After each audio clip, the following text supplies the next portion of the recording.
week's episode of Benchwarmers. I am Benjamin. You Flash Fire in the house, JM 1620.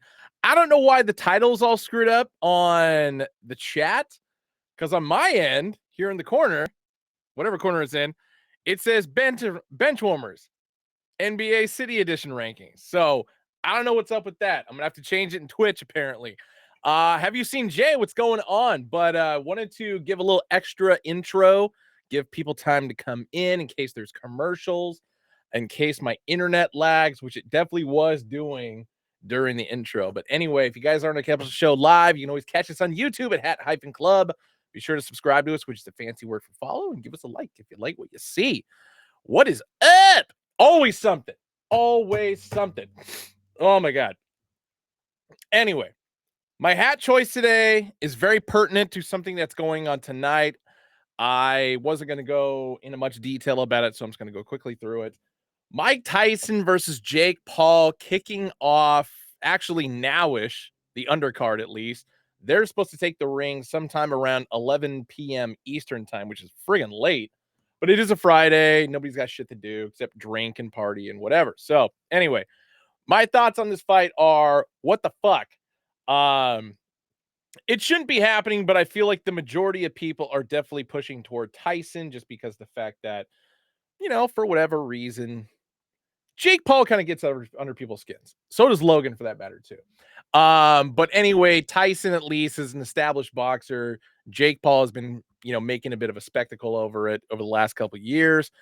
There it is. Jared Clark hopes Tyson knocks him out. I'm in agreement with you on that. However, there is a 31-year age difference going on here. Tyson looks to be in great shape, not going to lie, but at the end of the day, Jake Paul is favored money line minus 190 going into this fight. So I don't know. I don't have Netflix, so I'm not going to watch it. I'll catch the highlights afterward. But yeah, I hope to God Tyson just beats the ever-loving piss out of him. I feel like everybody would be happy about that. So, but anyway, moving on to what I always start the show with, of course, is new jerseys that came in. New college one, just because I got it for cheap, and two more NBA editions, which I also got for cheap. So good shopping on my part. But anyway, starting things off. This actually would officially be the very last Grant Hill I need made by Champion. It, of course, is his Duke jersey, number 33 there. But yeah, no name on the back because, back in the day before NILs and stuff like that, they didn't have stuff like that. But you always knew who the player was based on the number, and nobody else rocked 33 the way that Grant Hill did for Duke. So let's be real about that. Flashfire saying, I just have a suspicion Tyson is being paid $20 million not to make Paul look like a bitch. Also in agreement with you on that one. Much in the same sense of Conor McGregor versus Floyd Mayweather years ago. So, boxing is corrupt as they come. I'll leave it at that. And especially when it's like unsanctioned, unlicensed boxing the way that it is. But anyway, moving on to jersey number 2. One that somehow escaped my collection. And this dude, it smells like fabric softener, which isn't a bad thing, but it also makes me worried that he ran it through a dryer, which you never do. Do not run these through a dryer, ever. Wash them inside out on cold, then hang them to dry. That's it. Because once you throw these in the dryer, the printing will crack and melt and blah, blah, blah. But looks to be in good condition, which is great. But Detroit Pistons, Joe Dumars, Hall of Famer, GM, blah, blah, blah. Yeah, I think this was the last Joe Dumars I needed for my collection. I might still need the white one, actually, but I got to double check to make sure I have that one. All of his teal years, so the mid-90s, I definitely have. But that one had eluded me for many years. And last but not least, it's kind of a bummer that I'm going through all three of these. I should have saved one for Monday when I get back on schedule with the shows. Kind of funny the timing of when I bought this, because I'll go into detail in a second, but Patrick Ewing, this is reversible, baby. White on one side, and of course the road blue on the opposite side. Let me flip this bad boy inside out. Bam. There we go. That's the 3. Patrick Chewing, former Snickers rep right there. No, but anyway, in regard to the Knicks jersey, sorry. So much like the postseason this last year, when the Pacers were down 0-2 to the Knicks, and then I randomly bought a New York Knicks jersey, and then all of a sudden the Pacers just started beating the piss out of the Knicks in the Eastern Conference semifinals. Very similar situation going on here. I bought the Knicks jersey, the Patrick Ewing jersey, like a week and a half ago. So obviously in between the 2 times the Pacers and Knicks have played. First time at the beginning of the year, Knicks just blew the doors off the Pacers. Then I buy this jersey, and then the Pacers blow the doors off the Knicks. So perhaps before every time the Pacers and Knicks play each other, I got to buy a new New York Knicks jersey. Don't know why the world works the way that it does, but that's how it goes.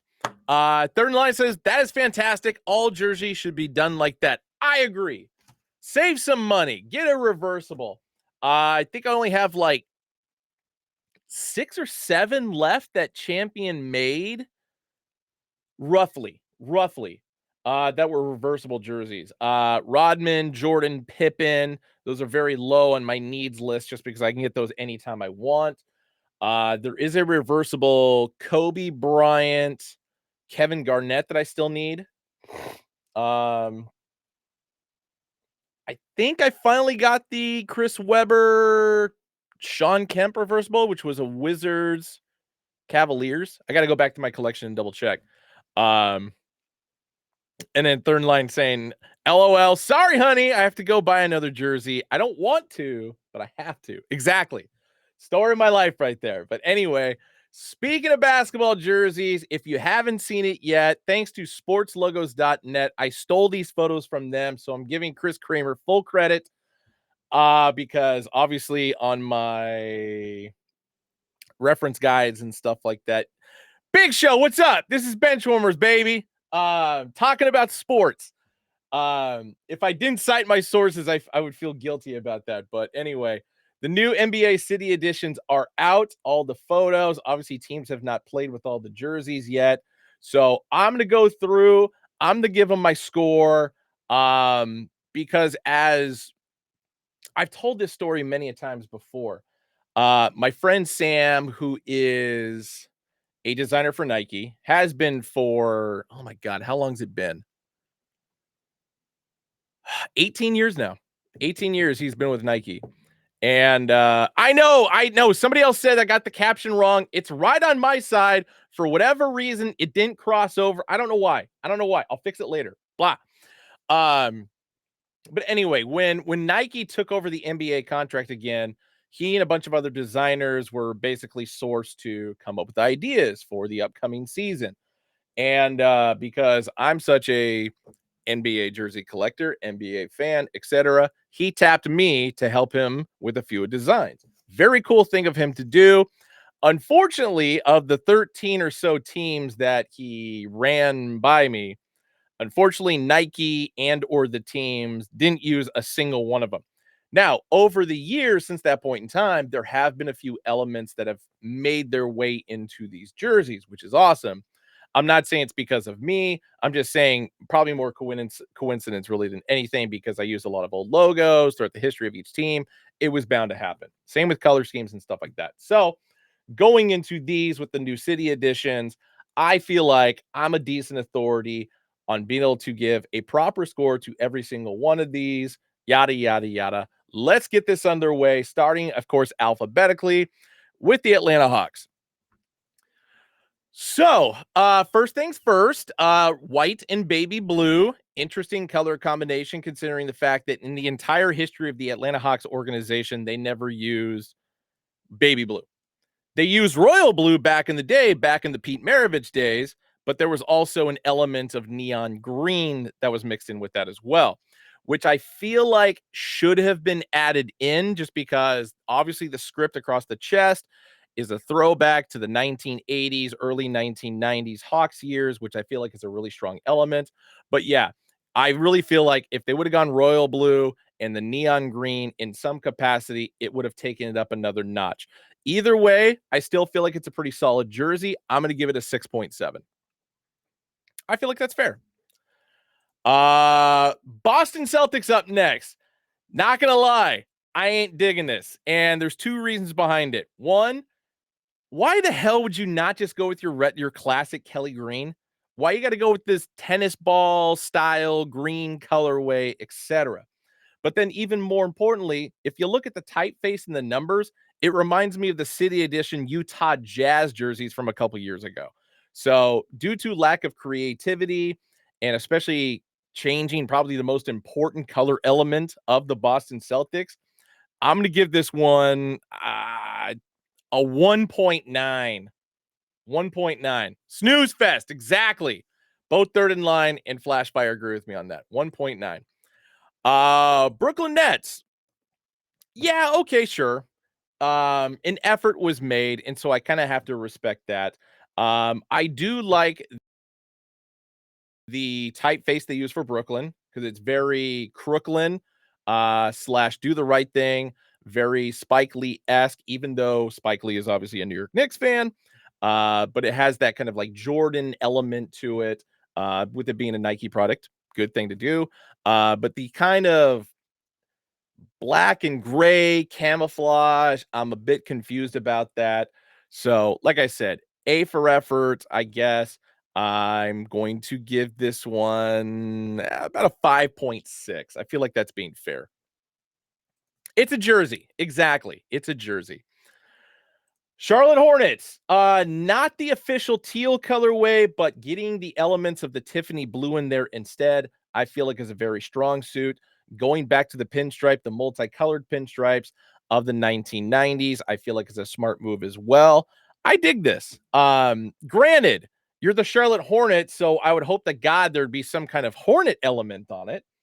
But color scheme, it plays well with it, and I know they're going to look good on the court. So therefore, I'm going to give this one a 6.2. I'm being fair. Next up, Chicago Bulls. Not a fan of these, except for the typeface. The typeface on the Bulls, throwback to the old 1920s through 1930s. Shout out to Al Capone. It's that style of typeface. Like it's literally called Chicago typeface. I do like that element of it. The only thing I don't like is the white and gold, just because the fact that gold is typically something you reserve for a team that has won a championship, especially recently. And so I kind of have to knock them for that.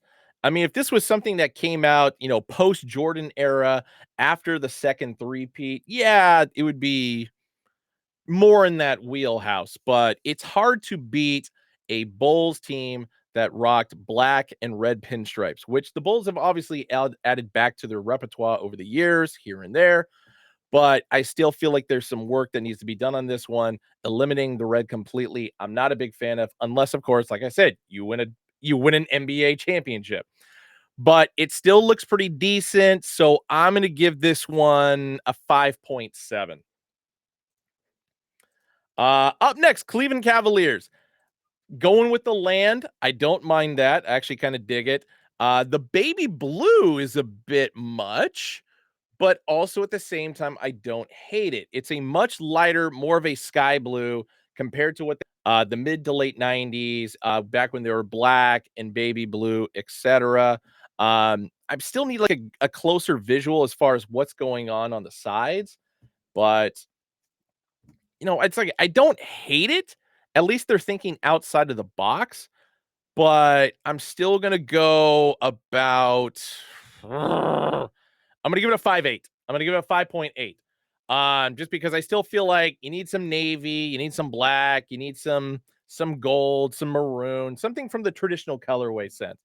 Hell, even some orange. I mean, if you're trying to do some kind of a throwback to like the late 70s and 80s and early 90s, etc. So World Be Free era, Brad Daugherty, etc. Mavs. What the fuck, bro? I hate this. I do not like this at all. I like the typeface for the Mavs. I mean, don't get me wrong, but I mean, that's a throwback style that they've brought back year after year after year. because it goes back to the 80s. And the thing I hate most about this is the color scheme. It's very flat, it's very dull. Chicago Bulls, you shouldn't be rocking something like this unless you won something. Granted, yes, they did go to the NBA Finals. They did win the Western Conference Championship, but so what? If you don't win the ring, it doesn't matter. Um, it's too white. You need some green, you need some blue in there, whatever. Not this white and kind of metallic silver look. I'm giving this one a 2.1. I hate it. Oh God. Then there's this. Denver. I feel like a lot of us are in the same boat on this. We're tired of seeing the 5,280. Yes, we know you're the Mile High City, and it corresponds to that. I do like the color elements in the side drapery as well as within the numbers, because it's very reminiscent of the late 70s and 80s jerseys. Definitely more of a time. The rest of the jersey is pretty bland and dull. Even just the Mile High Basketball Club stuff I felt was a lot better. And so for this, I'm going to give it a 3.4. An effort was made, but please get rid of the 5,280. I'm tired of seeing it. My God. All right, Detroit Pistons.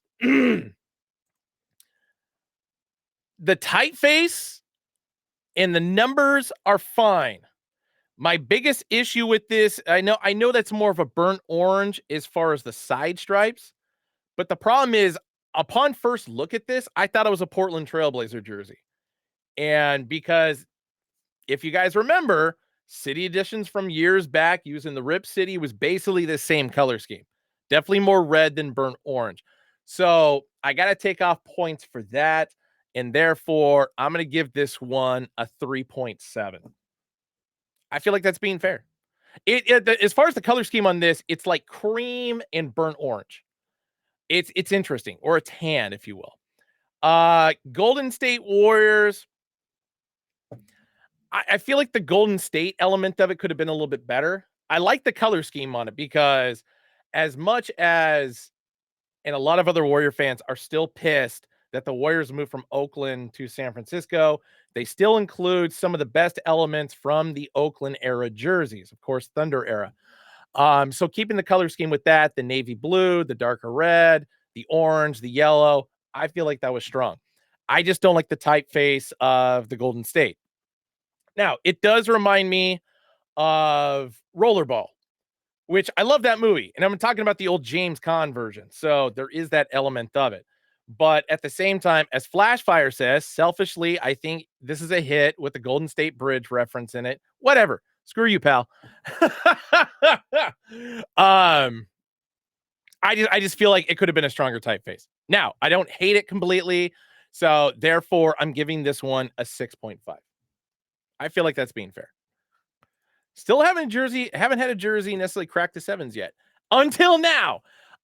Houston Rockets have been going with the H-Town for many, many years across all their sports. Back in the Houston Oilers days, obviously in the Houston Texans days, Houston Rockets, Houston Astros, etc. And this was a great, great turn for them. Because they had some pretty junky jerseys, like the Yao Ming era Tracy McGrady jerseys. I wasn't a huge fan of. I know a lot of people dug them, but incorporating H-Town in this, and especially in this particular typeface, which is something they've created, they've owned for the last number of years, I love it. This one is getting a 7.5. I feel like that's a strong score.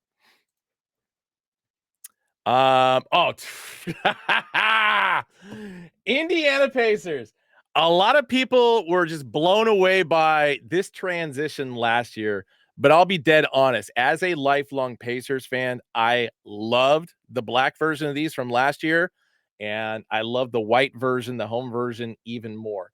No, I'm not going to give it a 10 just because I feel like that's too biased, and that means it's the greatest jersey on the planet. It's definitely not that, but it is a beautiful look. I love the graffiti-esque typeface. I love the color scheme and the side piping. It's great. It's very modern, and I'm going to give this one, I'm going to give it an 8.3. I feel like yeah, there is another jersey I feel like that's going to beat this, but 8.3 right now is the highest score I'm giving. Clippers. I like the clips. I like the clips. I mean, they've been using it the last couple of years. I like the navy blue jerseys a little bit better last year with that element of it. But I feel like this particular shade of blue, and especially in comparison to all the other teams that use blue, and then of course looking at the Cleveland Cavaliers City Edition, it's not strong. Oh, actually, it's a very good point, third in line. The Clips does look like a Bic Lighter-esque typeface to it. So, but at the end of the day, I don't hate it. I wish there was some more red element to it just because that's always been kind of one of their primary colors. Or even throw back to the San Diego days. Go like full on baby blue, add some orange in there, whatever. Or go back to, the Buffalo Braves, which they've done in the past, use some elements of that. I just feel like this is kind of half-assed, and so I'm still gonna give it like a 5-3. Yeah, I feel like that's fair.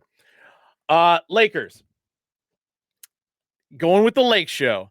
And especially with the transition of colors from like the shoulder from the shoulder straps down the bottom, going dark to light. And then going with the classic Lakers typeface. Nothing wrong with this at all. And I'm only going to give it a slight edge on the Pacers. I know that's shocking, but I'm going to give it an 8.4. I'm going to give it an 8.4. I like these a lot. In comparison to other City Edition Laker jerseys they've done in the past, I feel like this is the best one they've done. So, congrats, Lakers. You're actually getting something out of me. Oh, this is it. Hold on one sec, because I completely forgot to look this up. God damn it. 1 minute, 1 minute. So, this is one of my favorites.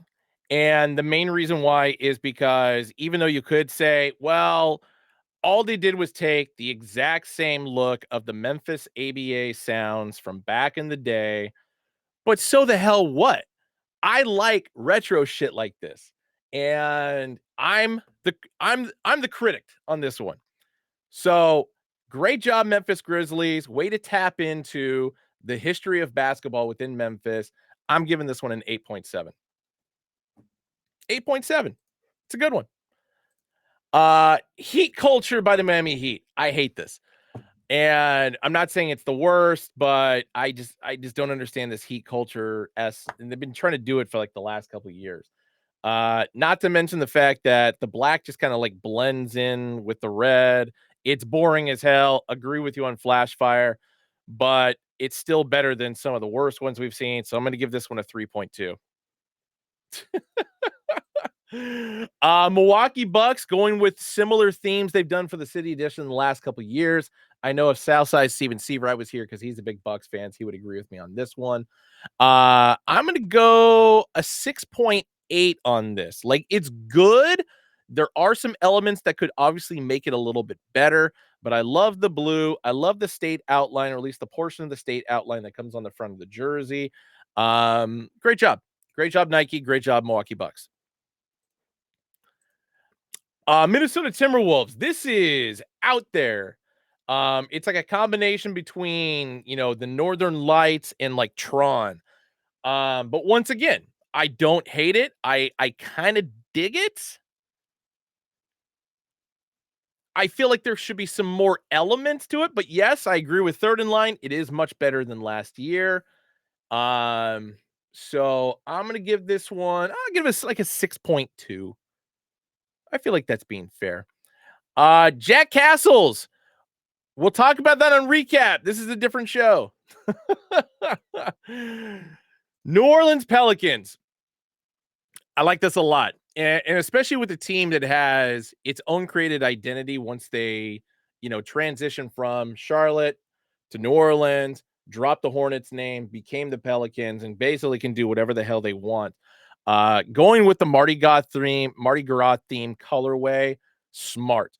They did some NOLA jerseys. It's okay, Jack. Don't worry about it. But we'll talk about it. We'll talk about it on Wednesday. Going with them. I lost my train of thought there. God damn it. But the NOLA anyway. So NOLA, they've been doing for like the last couple of years. Really enjoyed that, but I just feel like the blend of this color scheme, and then especially, let me zoom in on this one, the element of the bones on the front. So it's kind of like a witch doctor theme to it. Holy shit, this is fucking amazing. It's going above the Lakers. So right now it's going to an 8.9. I feel like it's one of the best ones out there. So congrats, New Orleans Pelicans. You have the number one seed so far. Fuck. I hate that I love this jersey. I just forgot it was up next. And this was actually an element to the Knicks jerseys, or one of the 3 Knicks jerseys I had submitted to my friend Sam. I had said, go pinstripes with it. Use the elements, obviously, of the colors, but going with like the New York Yankee theme and how they always rock pinstripes for home games. I felt like it would have been a strong suit to use it for the Knicks, and then they fucking did it. So I have to give them credit for it. And I feel like the color blending is perfect. The piping on the side is good. Flashfire, I know you're saying this one is just I dig the hell out of it. Not gonna lie. Now, is it above the Lakers and the Hornets and the Pacers? Hell no. It's gonna be a solid. I'm gonna give it a 7.9. 7.9 because it is original for the Knicks. Like, I got to give credit there, but it does look like a New York Yankees jersey. So kind of got to reduce points there because like there's effort put into it, but it's kind of half-assed. But I don't know. I don't mind the drop shadow. I know you're not a big fan of it, but I kind of dig it. So 7.9. Oklahoma City Thunder. First off, you're a team that shouldn't exist because Seattle should still have the Supersonics. But that being said, you guys created your own identity, so I gotta give you credit there. Use of the colors, it's good. I'm not blown away by this. So I don't know, like a 5.6. 5.6. Yeah. Orlando Magic. I really like these. I really like these. Man, I saw them when I was pulling the photos. I wasn't sure how I really felt about it, and then I kind of gave it some thought, and it's just like, you know what, I kind of dig this. So, love the incorporation of the star, obviously, as the A, which is something they've been doing since the creation of the team. The magic typeface, the number typeface, I think is pretty solid. It is a little drab as far as color. I can sympathize with that. I mean, I feel like kind of going with the stone gray as opposed to a polished white. But I gotta give him credit for creativity on this one. So I'm gonna give this one a 7.4. Okay, Flashfire says 7.9. I feel like we're on the same path here. Yeah. I feel like if it was a crisp white, it probably would have pushed it up to about that 7.9. But the stone gray, I'm still trying to be sold on a little bit more. Philadelphia Sixers, 76ers, Sixers, 76ers, whatever you want to be called. Stick with one name. I love the hell out of these. They busted these out 2 years ago as a tribute to the Spectrum, because that's the whole element of the rainbow stripes on the side, and then of course the specific typeface for Sixers. Even though it's something they've done before, I think just busting out an edition for a home jersey because the previous one was the navy blue. I'm gonna give this one a 7.6. I think I for obvious reasons. 7.6. Like, I like it. There should have been some more elements that have been added to it, which would have pushed it up to the 8s. But just going from a navy blue to a white, I gotta take points away a little bit there. So anyway, I still like it. I still like it a lot. Woo! I saw somebody talk about this in the chat, and I couldn't wait to get to it. So oh my god, when I first saw these jerseys, like my heart just melted. Just because I loved, and I'm still trying to find obviously the Reggie Miller 1995 NBA All-Star Game jersey, which of course these jerseys are based on. That was the year the NBA All-Star Game was in Phoenix. Excuse me. So them doing this, and of course, obviously incorporating the whole the valley theme, the valley element which they've just been owning for like the last couple years, but then throwing in the little star logo, using the same number typeface as those All-Star game jerseys back in the day.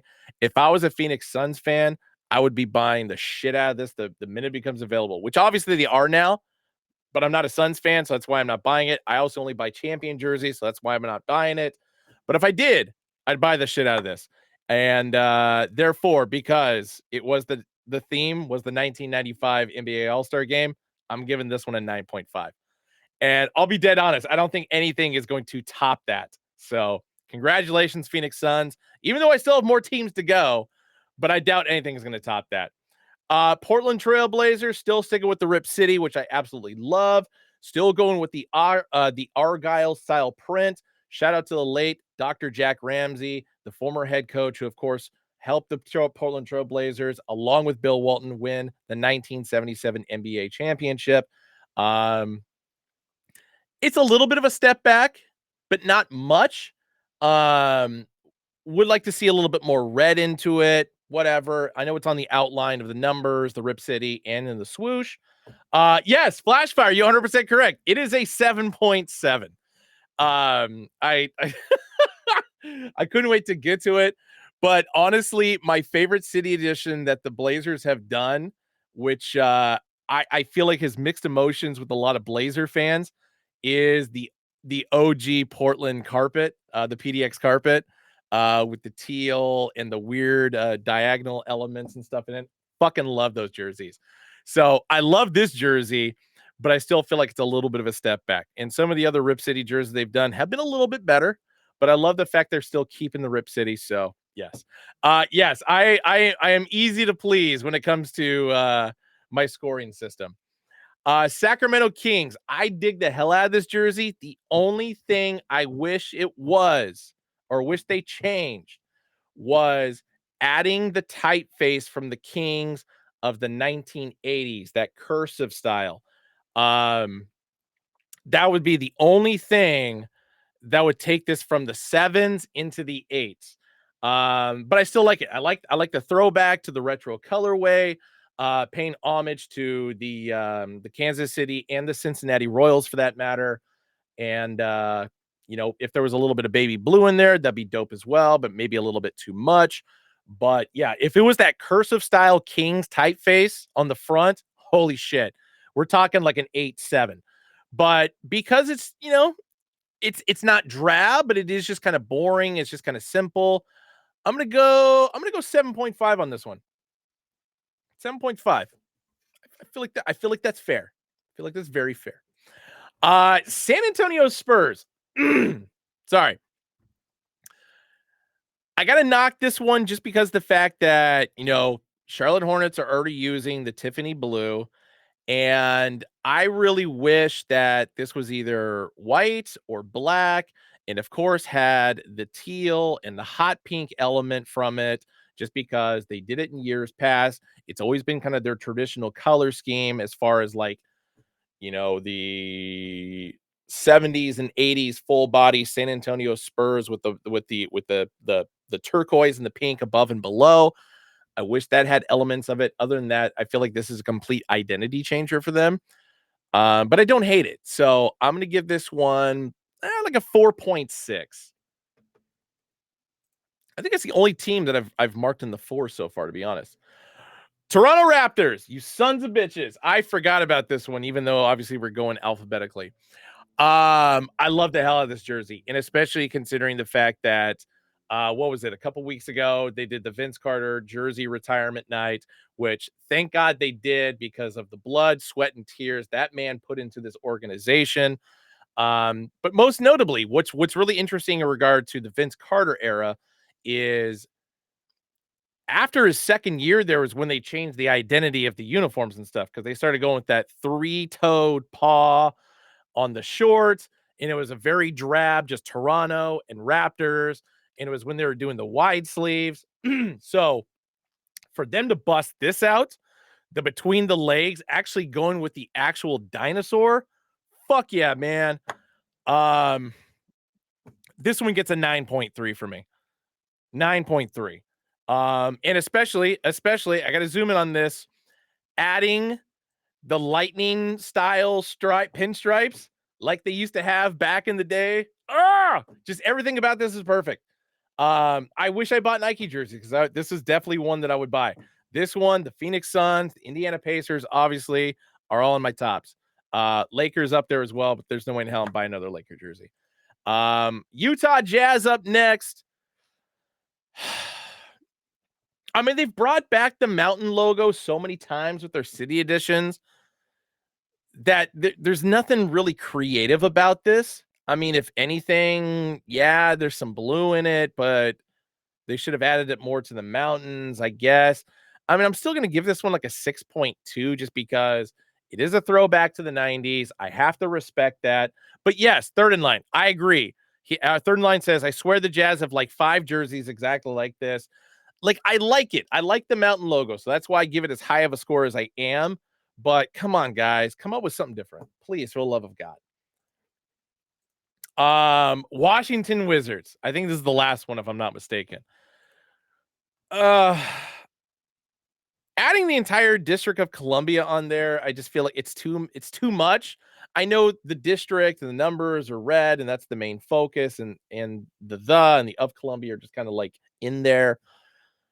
I feel like for it being DC and you be called the Wizards, or maybe even goes, more elements of the Bullets even though the NBA has been trying to like steer away from that, since the name change in the mid 90s. Um, I'm not the biggest fan of this, so I'm gonna give this one a 3.5. I'm not thrilled by it at all. Um, Nike, Wizards, and a lot of other teams that I rattled through. You guys can do better. And if you need help, hit your boy up.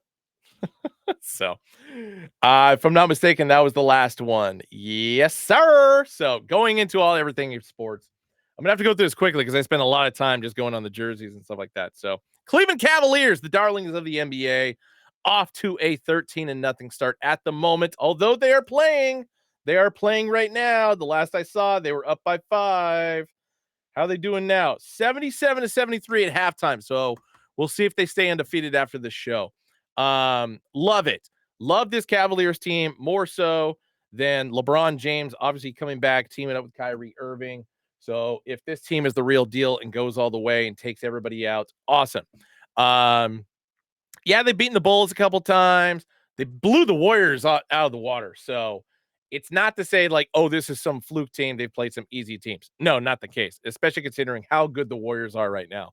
So I feel like the Cavs are for real. And it wouldn't surprise me if they finish the season as the number 1 seed, but top 3 for sure. So as the way things are looking right now, like I said, excuse me, Cleveland Cavaliers 13-0, Boston Celtics 10-3, Magic, Knicks, Pacers, Bulls, Hawks, Nets, Heat, and Pistons ran out the top 10.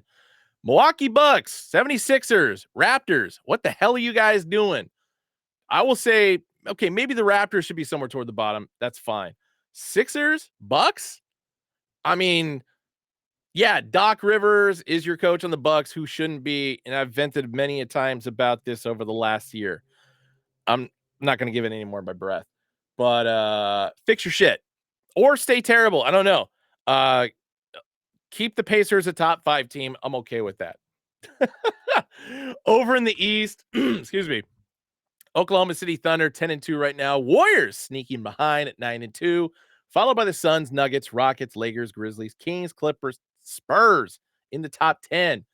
The Pelicans being at the bottom is a bit of a surprise. Portland at 5-8 is actually a pretty big surprise because, even though the Blazers are my mistress, my side team, I'm still hoping for the fact that they're going to end up with the number 1 pick in the draft, even though other teams are doing a much better job of Tank City. But the Mavericks being in the 12th seed right now, despite the fact that they were in the NBA Finals a year ago, is quite surprising. So to go with their half-assed City Edition jersey, I guess it makes sense that they would be in the 12th spot right now. But Minnesota being in 11, shocking. But hey, that's what happens when you take two losses to Portland, baby. Yeah. Moving on into wait, hold on a sec. Flashheart says, ask Third how Portland got the 5-8. Yep, there it is. Moving the NFL. This one goes back to last Thursday, and of course, I'm going to go through last night. Best game of the year for a Thursday, hands down. Baltimore Ravens versus the Cincinnati Bengals. Thank God the Bengals covered because it was like +6.5. That was an easy one to cover. And Jamar Chase and Joe Burrow just put on an absolute show. And with the exception of the Tampa Bay Buccaneers, the Bengals losing games by like one possession, much in the same sense of the Buccaneers. It's tragic. It's truly tragic. And of course, I'm going to talk more about the Buccaneers here once I get to the 49er game, which fuck, I cannot believe they lost that. But yeah, Ravens with a 1-point win over the Bengals. And of course, Lamar Jackson also throwing for 4 touchdowns in that same game. Not to mention that absolutely insane 15-yard run back, which should have been a borderline 20-yard sack, and then still run into the 1-yard line. Incredible. The man is a freakish athlete, and I mean that the most loving way possible. Panthers, Giants playing in Munich. What a snooze fest that game was. For whatever reason, I took the Giants -3.5. I don't know why I did that, but I did it. And they definitely had an opportunity once they forced overtime to go down the field and score a touchdown. But no, what do? You fumble the ball in the first play and set the Panthers up for a field goal and a win in overtime. 20-17 final score there. My God. Bears need some work, but Patriots win by 16, 19-3. Here it is, 49ers, Buccaneers. The Niners won by 3 points, despite the fact that Jake Moody missed every goddamn kick the entire game, except the game winner. And shout out to Bucky Irving and Rashad White for being the MVPs of not only my fantasy team, because they're the only ones that are legitimately just doing well for me, but being the MVPs for the Buccaneers on Sunday. Baker, you could have done better. You could have hit some better passes. I cannot believe we're 4-6. With the exception of losing to the Broncos early in the season, every loss the Buccaneers have, much in the same sense of the Bengals, has been by one possession. The Buccaneers had a chance to take down the Chiefs a couple weeks ago, blew it in overtime. Still can't believe that. Not to mention the 2 losses they took to the Falcons already, which they should have won both those, but could not capitalize at the right time. Please replace Todd Bowles as head coach with somebody who knows what the fuck they're doing. Speaking of the Broncos, getting their last second field goal blocked by the Chiefs. The Chiefs are still 9-0. I hate this. Obviously, Chiefs fans love it. I am fucking tired of this shit. Please, Buffalo Bills, get the fucking win this weekend. For the love of God. Speaking of the Buffalo Bills, taking down the Colts by 10 points, 30-20. No surprise there. This was a big shocker. The Commanders had this game wrapped up and then just blew it in the end.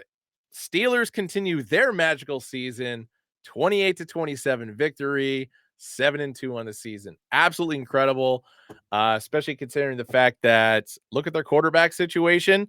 And a year ago, I would have laughed at you.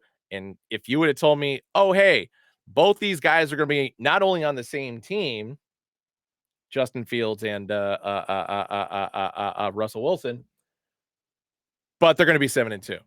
Shocking. Shout out to George Pickens. Odd score for the Vikings Jaguars, 12-7, but hey, either way, the Vikings covered. Falcon, this game, every time I bet the whatever for our Pick'ems league, I always pick wrong, and it's always consistent between the Falcons and the Saints. One team decides to show up last minute. I don't get it. It fucking sucks. But Saints win 20-17. Titans getting smoked by 10 by the Chargers. Shout out to Justin Herbert. Go Ducks. Cardinals putting the absolute hurt locker on Aaron Rodgers and the Jets, 31-6. Eagles can clearly play in Jerry World better than the Cowboys can. 34-6 final score. Obviously, Dak Prescott is out for the season. CeeDee Lamb just not scoring points on my fantasy team, which is unfortunate. This Lions-Texans game, even though the Lions came back and won, The amount of turnovers in this game is fucking insane. I was watching this in the airport on my way back home because I went Arizona on Sunday for Chris Ruley, the store manager of Arrowhead's wedding reception. Then I decided to go to Vegas just for the hell of it. But yeah. Oh no, this was a Sunday night game. So I was in the airport from Phoenix to Vegas. Sorry. Um, yeah, I cannot believe how many interceptions were thrown in this game. It was insane. But 26-23, I'm sure both teams were happy to get the game over with. And then Monday night's game, Dolphins, 8-point win over the Rams. Your boy called that one correctly. And then going to last night, I got a bone to pick with the Commanders on this one. 8 minutes left to go in the game. You're on the Eagles 20-yard line, 4th and 2.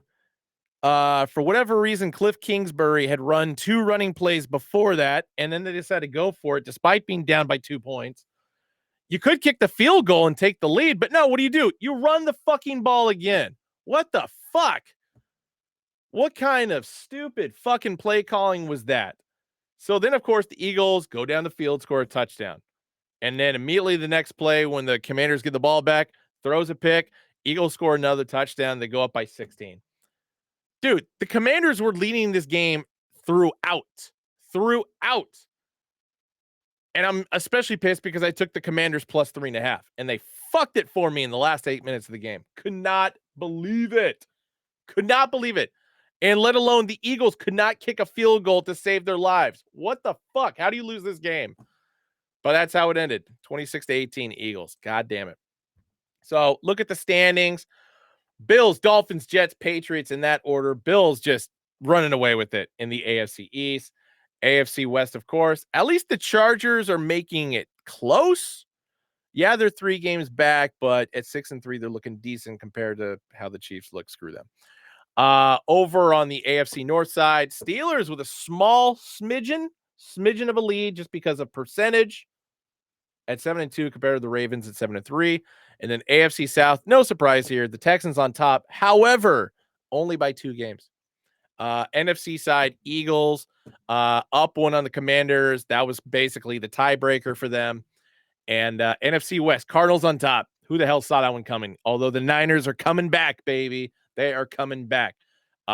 Big matchup this weekend against the Seahawks. Obviously, NFC North, Lions, slimmest of margins over the Vikings, but then slightly ahead of the Packers, the Bears, awful. And then, of course, NFC South, the Falcons with a 2-game lead over my Bucks, which sucks. You know what doesn't suck? This game, college football, Georgia Tech underdog victory over the University of Miami. Finally, the fraudulent school that is the University of Miami goes down. Their undefeated season is over. 28-23 Georgia Tech. Shout out to Tef. That's right. Our own Tafuri Taylor. He is a Georgia Tech grad.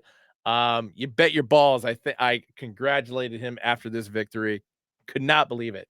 But it also made sense just on account of the fact that Georgia Tech taking down Florida State, first game of the season in Ireland. You knew they had some more magic than them.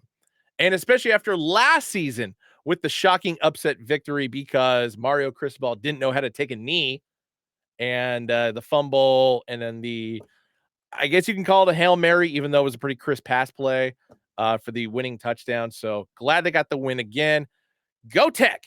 Ohio State beating the brakes off of Purdue, but Oregon did that as well. 45-0.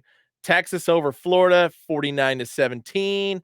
Army's undefeated season still going on, 14-3.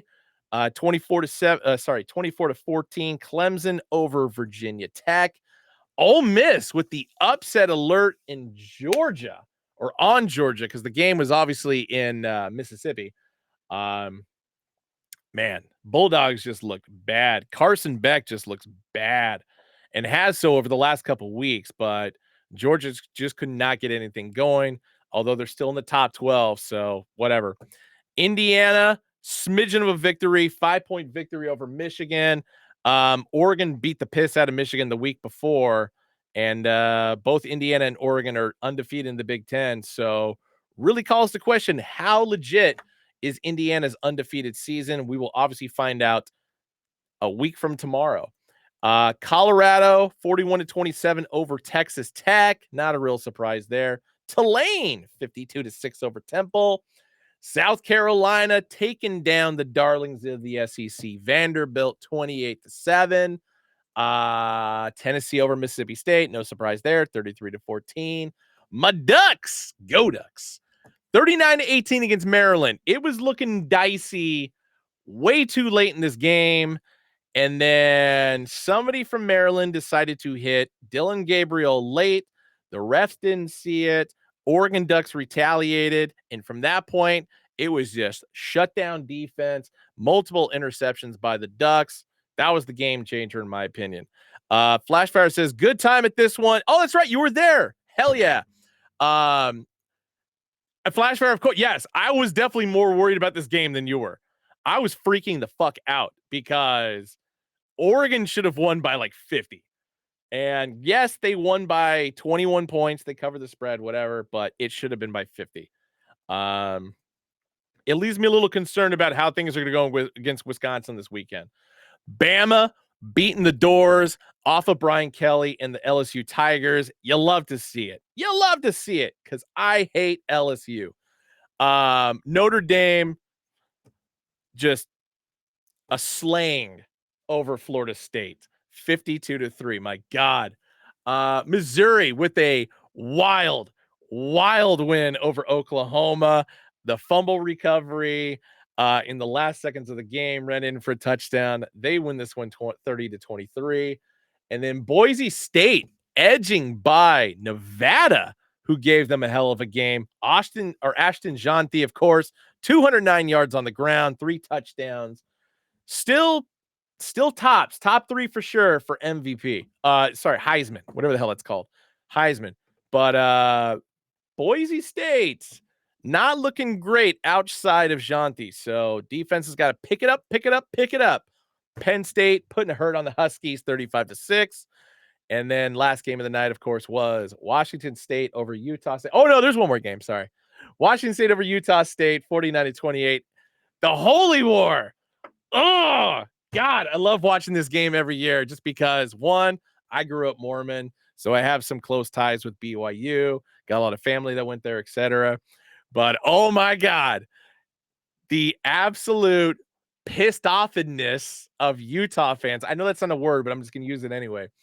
After BYU got that last second holding call in favor of them to reset their downs and drive the field, kick the field goal, win the game. Oh, it was a thing of beauty. 22-21. I loved it. Love that BYU was still undefeated. Let's keep it going, Cougs. Woo! But anyway, here's your top 25. Oregon, Ohio State, Texas, Penn State, Indiana round out the top 5. And then moving on over into the college football playoff because those are starting to come out now. 1 seed Oregon, Texas 2 seed, BYU with the 3, Miami with the 4. Kind of surprising, actually. I would have figured Miami would be the 5 in favor of Ohio State, but apparently that's not the way we see it. But yeah, still got more time, still got some more weeks to go. We'll see what happens with that. Gonna rush through English Premier League real quick. Wolverhampton 2-0 over Southampton. No surprise there. Everton, West Ham with the draw. No surprise there. Brentford 3-2 victory over Bournemouth. Fulham 2-0 over Crystal Palace. Red card for Crystal Palace late. Get your shit together, guys. Brighton 2-1 over Man City. That was the upset of the weekend. You love to see it. Liverpool 2-0 over Aston Villa. Mo Salah having a hell of a year, even though deep down I kind of hate it. 3-0 Man United over Leicester City. That's going to have implications here for Ben's bets. Newcastle with a shocking win over Nottingham Forest. Nottingham Forest has been on an absolute tear, but could not get it done this last weekend. 3-1 victory for Newcastle. Ipswich Town upset victory over Tottenham. Hotspur, what are you doing, guys? And then the 1-1 draw, Arsenal Chelsea this last Sunday. I watched it on my flight to Arizona. It was a good one, but Chelsea definitely had some opportunities where they could have put this one away and did not. So, top four right now: Liverpool, Man City, Chelsea, Arsenal. Chelsea gets the edge victory because of goal differential. I ain't mad about that, but it pushes Nottingham Forest out of the top four down to 5, Brighton 6, Fulham, Newcastle, Aston Villa, Tottenham ran out the top 10. Bottom 3, Crystal Palace, Wolverhampton, Southampton. Bit surprising. But last but not least, Ben's bets, of course. Oh my God, 3 minutes. I got the timing on this one like flawlessly. Jesus, I went through pretty damn quick. I'm actually impressed. Um, my lock of the week: Alabama or LSU, cashed. Buccaneers covered against the Chiefs, cashed. Sacramento Kings couldn't beat the Clippers. What the fuck, man? And then, as I just said a little bit ago, Leicester City got blanked by Manchester United. So 2 for 2 on the week for your boy. What's in store for this week? Let's find out. I got the Packers over the Bears on Sunday. No real surprise there. No real upset. Packers own the Bears. Phoenix Suns tonight over the Oklahoma City Thunder, despite being the underdog. Hope they get it. Utah versus Colorado, college football tomorrow. I feel like the Utes are going to be still pissed off after their loss to BYU, and they're going to take it out on Deion Sanders, Shador, and company. That is Colorado.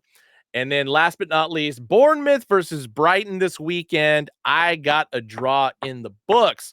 Southside Steven Seavright popping in saying Paul Tyson has too much undercard to keep my interest. I agree. That's why I started the show with talking about that. But anyway, that wraps it up for the show this week. I gotta save this, and then I gotta change shirts. Gonna do flip those script, Duck Dynasty against Wisconsin here in about 30 minutes. So hope to see you guys in a few. As always, take it easy, and if you don't, take it sleep.